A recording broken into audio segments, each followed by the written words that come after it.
पर माननीय न्यायाधीश दीपंकर दत्ता जी ने स्पष्ट कहा, इसमें से तमाम ऐसे शिक्षक हैं जिन्होंने टेट पास कर लिया है और उस सुनवाई के बाद एक डेट दिया गया है और फिर वो ओपन कोर्ट में जाएगा, रिव्यू में सुनवाई होगी। लेकिन आज ये एक आवाज, एक विचार, एक आंदोलन प्रत्येक लाखों टेट प्रभावित शिक्षक साथियों का आवाज बन चुकी है। माननीय सर्वोच्च न्यायालय में चट्टान की तरह खड़ी है उनको न्याय दिलाने के लिए। और इस मूवमेंट को जो एक गति दिया है, पंजाब से लेके कश्मीर से लेके हम बराबर करते हैं, कश्मीर से लेकर कन्याकुमारी तक, अटक से लेकर कटक तक, देश के एक एक टेट प्रभावित शिक्षक साथियों की आवाज बन चुका है ये लीगल टीम और उसकी ताकत है आप शिक्षक साथी। चलिए साथियों, आप बात करते हैं आज के जो माननीय सर्वोच्च न्यायालय में सजल देव बनाम त्रिपुरा केस की सुनवाई थी। हम लोग पहले दिन से कह रहे थे कि ये त्रिपुरा केस जैसा कि दो बिंदु पे है, एक उनको परमानेंट करना है और दूसरा जो है उस परमानेंट के साथ ही जो एक इशू है टेट अनिवार्यता की। तो आज जैसे ही ये केस प्रारंभ हुआ है, ये केस आज माननीय सर्वोच्च न्यायालय में कोर्ट नंबर 8 में माननीय दीपंकर दत्ता जी के बेंच के सामने प्रस्तुत हुआ है। 7 मिनट की लगभग बहस चली है, सुनवाई हुई है और उस सुनवाई के बाद एक डेट दिया गया है और फिर वो अप्रैल में दिया गया है, 14 अप्रैल को फिर वो डेट दिया गया है। उसमें जैसे ही सुनवाई शुरू होती है, आज स्टैंडिंग काउंसिल यानी त्रिपुरा सरकार के सरकारी अधिवक्ता महोदय ने कहा कि सर, और त्रिपुरा सरकार ने इन लोगों को 5 साल का समय दिया था कि जो 26 में इसमें 31 मार्च 2026 को ये 5 साल इनका पूरा होता है, इसमें से तमाम ऐसे शिक्षक हैं जिन्होंने टेट पास कर लिया है, तमाम ऐसे शिक्षक हैं जो इसके दौरान जिनकी डेथ हो चुकी है और तमाम शिक्षक अभी बाकी हैं। ये 3 कैटेगरी में स्टैंडिंग काउंसिल के एडवोकेट ने कहा। और साथ ही उन्होंने कहा कि सर, चूंकि मामला आपके द्वारा एक पक्ष को हायर बेंच में रेफर किया गया है और दूसरा जो टेट अनिवार्यता का प्रकरण है वो आपके पास रिव्यू में है, तो रिव्यू सुनने के बाद उस पर कोई पक्ष आए, हम इस पक्ष में हैं। इस पर माननीय न्यायाधीश दीपंकर दत्ता जी ने स्पष्ट कहा, ओके, दैट्स ओके। और उसी समय मैन सूरी जो त्रिपुरा के हमारे शिक्षक साथियों की तरफ से हैं, उन्होंने कहा कि सर, कुछ हमारे ऐसे शिक्षक हैं जो त्रिपुरा हाईकोर्ट में थे, पार्टी थे, लेकिन आज चूंकि 5 साल से वहां केस चल रहा था, तो उसमें से तमाम हमारे शिक्षक साथी जो जिनका वो पूरा रीट में आए भी थे यहाँ सुप्रीम कोर्ट में, वो बीच में एक्सपायर कर गए, किन्हीं कारणों से आज वो हमारे बीच में नहीं है। तो उनके जगह पे जो मृतक आश्रित के रूप में नौकरी पाए हैं, जो उनके लीगल हेयर हैं, तो आप उनको अनुमति दें और जो पुराने जो आज हमारे बीच में नहीं है, किन्हीं कारणों से वो एक्सपायर कर गए हैं, उनका नाम यहाँ से डिलीट किया जाए माननीय सर्वोच्च न्यायालय की सूची में से और उनकी जगह जो उनके लीगल उत्तराधिकारी हैं उनके नाम को यहाँ ऐड किया जाए। इसकी अनुमति उन्होंने मांगा, जिसको माननीय सर्वोच्च न्यायालय ने अनुमति प्रदान की और इस तरह ये 7 मिनट के बहस चला और उसके बाद फिर वो आगे की डेट दी गई। अब पहले बात करते हैं आज की बहस की पॉजिटिविटी क्या है। सबसे बड़ी बात कि जो आपकी लीगल टीम बार बार कह रही थी कि हमारा केस रिव्यू में ओपन कोर्ट में जाएगा, रिव्यू में सुनवाई होगी, उसको लेकर आज त्रिपुरा केस में एक तरह से मुहर लगी है। क्योंकि जब त्रिपुरा केस की आज सुनवाई चल रही थी और त्रिपुरा सरकार के सरकारी अधिवक्ता महोदय ने जैसे ही माननीय न्यायाधीश दीपंकर दत्ता जी से कहा कि महोदय, आपके कोर्ट में रिव्यू के लिए फाइल पड़ी है, रिव्यू में मैटर है और हम चाहते हैं कि उस रिव्यू के सुनवाई के बाद इस पर सुनवाई की प्रक्रिया आगे की जाएगी, जिस पर तुरंत माननीय न्यायाधीश दीपंकर दत्ता जी ने कहा दैट्स ओके। यानी उन्होंने एडमिट किया कि ये जो त्रिपुरा केस में जो टेट अनिवार्यता का मुद्दा है, उस मुद्दे को उस मुद्दे को रिव्यू के सुनवाई के बाद सुना जाएगा। यानी एकदम शीशे की तरह साफ है कि माननीय न्यायाधीश को ये पता है कि मामला रिव्यू में आया है। और देखिए हमारे पीस बद्री गुप्ता जी जुड़े हैं, बहुत ही मेहनत करते हैं, हमारे बड़े ही क्रांतिकारी साथी हैं। हम लोग जो भी बात करते हैं, विधिक बातें बताते हैं, बड़े ही सटीक, बड़े ही जिम्मेदारी जवाबदेही के साथ कोई बात करती है। लीगल टीम अगर बात कर रही है तो जैसा नाम है उस प्रकार के ही हम लोगों के स्टेटमेंट आते हैं, उस तरह के ही हमारे कमेंट्स आते हैं। हम लोग विगत जब 15 दिनों तक माननीय सर्वोच्च न्यायालय के कार्रवाई में नजदीक से रुके रहे हैं और माननीय मुकुल रोहतगी जी को जोड़ने के लिए अपने केस से, उस दौरान हम लोग निरंतर रजिस्ट्रार महोदय से लेकर तमाम विद्वान अधिवक्ता गण से मिला गया था। उस समय भी क्लियर था और हम लोग कह रहे थे कि रिव्यू की सुनवाई होगी और ओपन कोर्ट में होगी। तो लोग कहते थे कि नहीं, रिव्यू का बहुत रेयरेस्ट सुना जाता था, तमाम लोग निगेटिव पोस्ट लिखते थे, तमाम हमारे फेसबुक के और यूट्यूबर लोग हैं, तमाम हमारे बीच के शिक्षक साथी हैं, कहने में गुरेज नहीं है कि वो नकारात्मकता फैलाते हैं, जहर फैलाते हैं अपने पोस्टों पे आकर, केवल हमारे शिक्षक साथियों को अवसाद में ले जाने का कार्य करते हैं। और ओपन कोर्ट में क्यों होगी? क्योंकि उसके भी विधिक प्रयास हम लोगों ने कर रखे हैं। उसके लिए जो भी एप्लीकेशंस मूव करने चाहिए, किस पटल पे करने चाहिए, वो सारी चीजें आपकी लीगल टीम ने करके रखा है कि ये सुनवाई ओपन कोर्ट में होगी। और साथियों, जैसे कि सब लोग, तमाम लोग ऐसे हैं रिव्यू डालकर घर पे बैठे हैं, उनको सूचना तक नहीं रहती है कि उससे रिलेटेड कोई केस है, उसमें क्या प्रगति की रिपोर्ट ली जा सकती है। लेकिन आपकी लीगल टीम प्रतिक्षण प्रतिपल दृढ़ संकल्पित है कि हमें जब तक अपने टेट प्रभावित प्रत्येक शिक्षक साथी को न्याय नहीं दिला लेंगे, तब तक हम लोग एक पल भी बैठने नहीं वाले।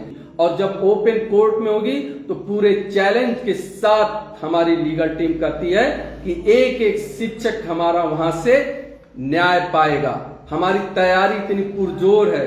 हम ऐसे ही नहीं हम लोग कहते हैं, हम लोगों ने इसीलिए देश के सबसे वरिष्ठ विद्वान काउंसिल को आपके साथ ले जाने का कार्य किया है। फिर चाहे वो माननीय अभिषेक मनु सिंघवी जी हों या फिर माननीय पूर्व अटॉर्नी जनरल भारत मुकुल रोहतगी जी हों, इन दोनों बड़े काउंसिल के साथ हम गए हैं सुप्रीम कोर्ट में, अर्थात इस देश के सुप्रीम काउंसिल के साथ आपकी लीगल टीम आपके हितों की रक्षा के लिए सुप्रीम कोर्ट में सुप्रीम काउंसिल के साथ जा रही है।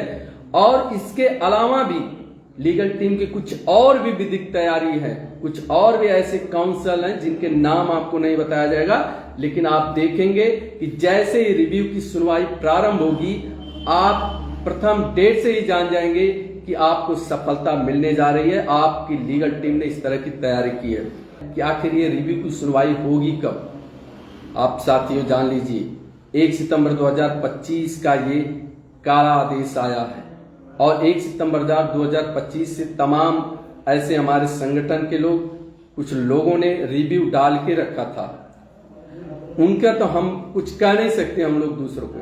लेकिन 14 जनवरी के बाद आपकी लीगल टीम ने पहला पुनर्विचार याचिका अमित सिंह आदर्श के नाम से डाला था। 14 जनवरी के बाद 14 फरवरी और अब 14 मार्च आ रहा है, सिर्फ 2 महीने का है। उसके बाद लीगल टीम आपकी एक और रिव्यू डाली है, पुनर्विचार याचिका डाली है, वो ज्योति आदर्श के नाम से। उसके बाद लीगल टीम ने अभी 1 दिन पहले एक और पुनर्विचार याचिका दिल्ली के शिक्षक साथियों के नाम से डाली है। अभी एक और पुनर्विचार याचिका आ रही है। इसके अलावा आपकी लीगल टीम कई प्रदेशों के शिक्षक संगठन के सम्मानित साथियों के संपर्क में है। वहां की प्रदेश सरकारों को इस पुनर्विचार याचिका में आने के लिए तैयार कर रही है। हम एक पल बैठे नहीं हैं, सिर्फ इंतजार है कि हमारी ओपन कोर्ट में सुनवाई शुरू हो। उसके बाद इतने सटीक पॉइंट्स आपकी लीगल टीम ने इतने छोटे छोटे पॉइंट्स को भी जोड़ने का कार्य किया है कि जिसका जवाब किसी भी स्तर से देना सभी को भारी पड़ेगा और हर पॉइंट में ये सिद्ध करेगा कि 29 जुलाई 2011 के पूर्व के नियुक्त या विज्ञापित पदों के सापेक्ष भर्ती प्रारंभ होने वाले पदों पर नियुक्त शिक्षक स्टेट अनिवार्यता काले कानून के अंतर्गत नहीं आते हैं। इसको हम लोग सिद्ध करके दिखाएंगे। हमारी टीम पूरी तैयारी के साथ है। कुछ साथी ये बार बार जरूर प्रश्न करते हैं कि ये डेट कब आएगा, डेट का डेट खेल चलता रहेगा, कब तक चलता रहेगा। वो पैनिक भी होते हैं, पैनिक होना स्वाभाविक है, यद्यपि हम लोग बार बार करते हैं। फिर वो लोग हम लोगों को फोन करते हैं, कमेंट्स करते हैं कि आखिर आप लोग कर क्या रहे हैं। हम लोग वो कर रहे हैं जो कोई नहीं कर रहा है। 42 रिव्यू अभी तक पढ़ चुके हैं पुनर्विचार याचिका कि माननीय न्यायाधीश के ऊपर ये संदेश जरूर उनके दिमाग में आएगा कि 25 लाख शिक्षकों का मैटर है और यहां तो मात्र 50 रिव्यू भी नहीं आए। इसीलिए लीगल टीम एक प्रयास कर रही है और बहुत ही व्यापक प्रयास कर रही है। इसीलिए हमारी लीगल टीम निरंतर प्रयास कर रही है कि माननीय सर्वोच्च न्यायालय को, माननीय न्यायाधीश को ये लगे कि ज्यादा से ज्यादा आप सोच सकते हैं कि क्या 25 लाख शिक्षक में मात्र 50 रिव्यू जाए? क्या ये कोर्ट मान ले कि जितने लोग रिव्यू में आए हैं इनको ही उस आदेश को इन्होंने स्वीकार नहीं किया, बाकी शेष 25 लाख लोगों ने स्वीकार कर लिया आदेश को? नहीं, इस विषय की गंभीरता को लोग नहीं समझ रहे हैं। इस विषय की गंभीरता को, न्यायिक जटिलता को लीगल टीम समझ रही है। इसीलिए लीगल टीम ने प्रयास किया है कि मैक्सिमम शिक्षक साथियों को अपने केस में इम्प्लीडर के माध्यम से माननीय सर्वोच्च न्यायालय में खड़ा करेगी, जिससे माननीय सर्वोच्च न्यायालय को यह संदेश जाएगा, उनके संज्ञान में आएगा कि आज लीगल टीम के बहाने ही सही कम से कम 8,000 10,000 शिक्षक माननीय सर्वोच्च न्यायालय में जाकर कह रहे हैं कि ये काला कानून हमारे ऊपर थोपा जा रहा है। और आप भी एक चीज को जानते रहिएगा कि क्या सीटेट की परीक्षा में प्राइमरी स्तर पर बीएड, बीपीएड, सीपीएड इन लोगों को बैठने का लीगल पावर है? आपको ध्यान होगा कि आप प्रदेश बेसिक शिक्षा मंत्रालय के जिम्मेदार पदाधिकारी द्वारा पत्राचार से जवाब भी मांगा गया था। वो जवाब आज तक नहीं आया कि क्या सीटेट के प्राइमरी सेक्शन में बीएड, बीपीएड, सीपीएड ये लोग बैठ सकते हैं। उसका जवाब आज तक नहीं आया। तो इसका ये मतलब नहीं है कि हम कोई भी फॉर्म, कोई डॉक्यूमेंट्स लगा दे, परीक्षा में बैठ जाएं। जैसे कोई अगर किसी भी परीक्षा में बैठता है तो वो तो कोई भी डॉक्यूमेंट्स लगा के आप परीक्षा में बैठ जाइए, लेकिन उस परीक्षा को क्लियर करने के बाद जब आपकी नियुक्ति की बात आती है तब ना आपके डॉक्यूमेंट्स की वेरिफिकेशन की बात होती है, तब ना ये क्लियर होता है कि नहीं आप इस परीक्षा के लिए एलिजिबल थे कि नहीं थे। परीक्षा में बैठने के लिए तो कोई भी किसी समय कोई डॉक्यूमेंट लगा दे, तो वो चीजें अलग है। हम यहाँ निगेटिव बात नहीं कर रहे हैं, लेकिन वो जब तक सरकार का कोई आदेश नहीं आता है, विभाग का कोई आदेश नहीं आता है, तब तक आप उसके लिए एलिजिबल नहीं हैं। इस चीज का आपको ध्यान देना पड़ेगा।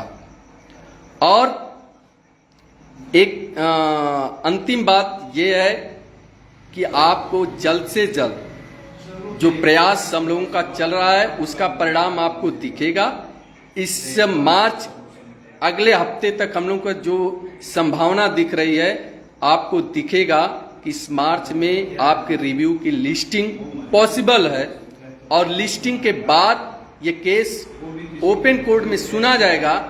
इसका पूरा विश्वास लीगल टीम को है, चाहे वो अमित जी हों, चाहे संतोष बघेल जी हों, चाहे हम हों।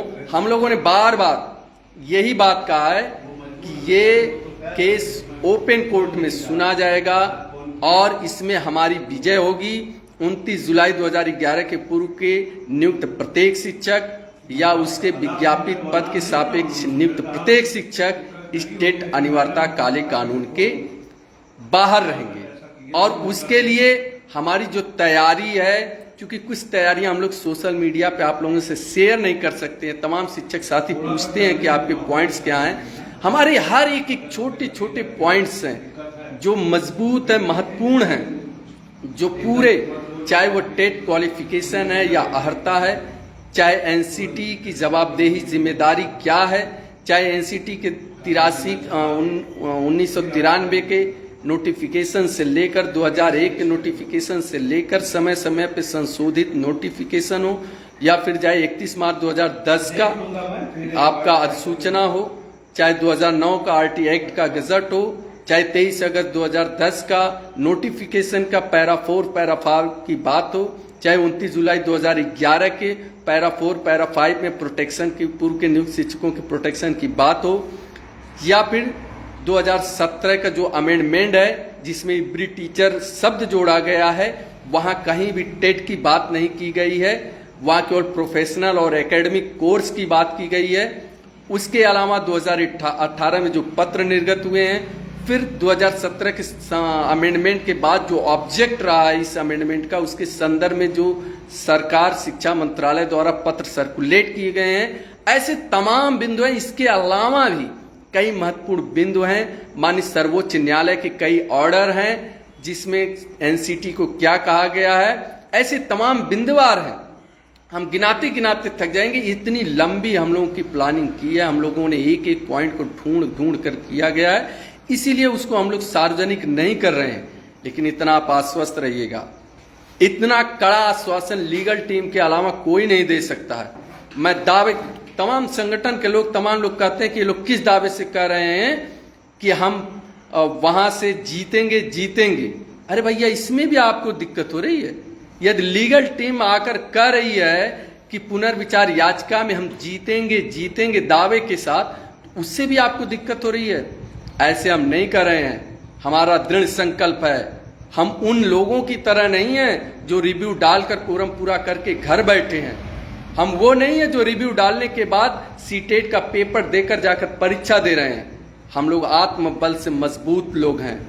हम लोग जो एक बार ठान लेते हैं वो करके दिखाते हैं, और हम लोग पीठ पीछे बोलने वाले नहीं हैं। ना हम सीटेट में बैठे हैं, ना रिव्यू का पुनर्विचार याचिका डालकर हम घर बैठे हैं। हम लगातार, चाहे अमित जी हों, संतोष बघेल जी हों या मैं हूं, कोई न कोई निरंतर माननीय सर्वोच्च न्यायालय की तरफ बना हुआ है।